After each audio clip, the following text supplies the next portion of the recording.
One of the most severe consequences of spinal cord injury in the neck is losing the ability to control the diaphragm and breathe on one's own. Now, investigators show for the first time in laboratory models that two different sets of neural signals control the movement of the diaphragm, one that originates in the brain and one that starts in the spinal cord. The researchers used a drug to turn on this alternative nerve pathway and restore breath-like movements in rodents. The study appears October 17 in Cell Reports.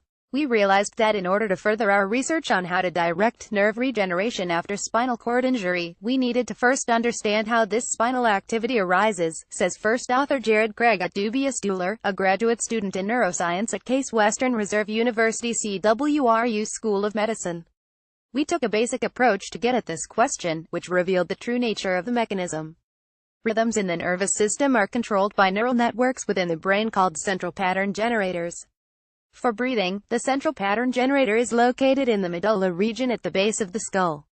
When the connection between the brain and the nerves that control the diaphragm is interrupted due to injury, the ability to breathe is lost. It turns out, however, that not all activity signals come from the brain, says senior author Jerry Silver, a professor of neurosciences at CWRU. We know that for movement of the limbs, the spinal cord sends signals to the motor neurons independent of the brain. This is why chickens are still able to run around after their heads are cut off. He explains that with locomotion, sometimes the role of the central pattern generator is actually to send signals to inhibit movements, so they become more controlled. We wanted to see if there are similar signals coming from the spinal cord that can control the movement of the diaphragm and whether we could bring them out by blocking the inhibitory signals, he adds. There were 3 parts to the research. In the first set of experiments, the investigators used a laboratory model of ex vivo spinal cords that had been isolated from neonatal mice. When the spinal cords were bathed in drugs to block the inhibitory transmitters, the team detected spontaneous activity in the phrenic motor neurons, the nerves that control the movement of the diaphragm. Because there was no brain connected, this finding indicated that the spinal cord was able to control the diaphragm independent of signals that come from the medulla. But these signals were not like those that induce breathing, Craig explains. They were not as rhythmic, and they had longer durations between them. It was clear that this activity was not respiration but a different, independent system. We're not sure what this system does normally, but my speculation is that it has to do with the startle and gasp reflex, Silver adds.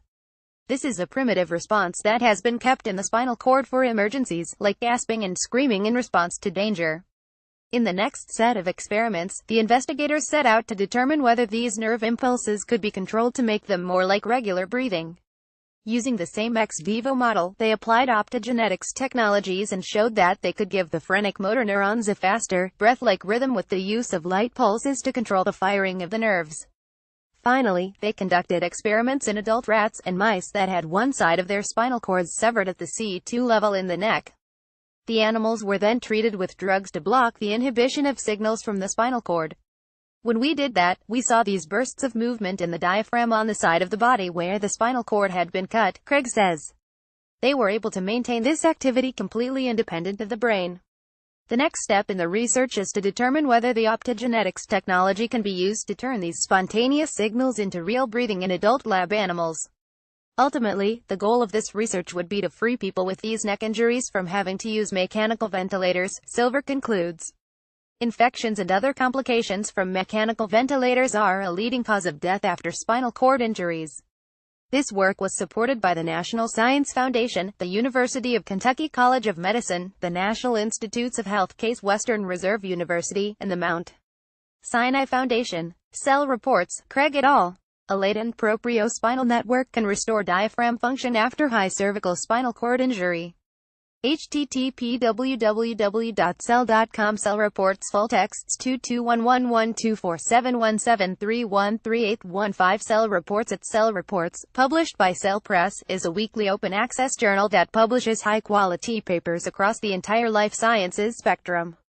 The journal features reports, articles, and resources that provide new biological insights, are thought-provoking, and/or are examples of cutting-edge research. Visit http www.cell.com Cell Reports. To receive Cell Press media alerts, contact press@cell.com. Disclaimer: AAAS and Eureka Alert are not responsible for the accuracy of news releases posted to Eureka Alert by contributing institutions or for the use of any information through the Eureka Alert system.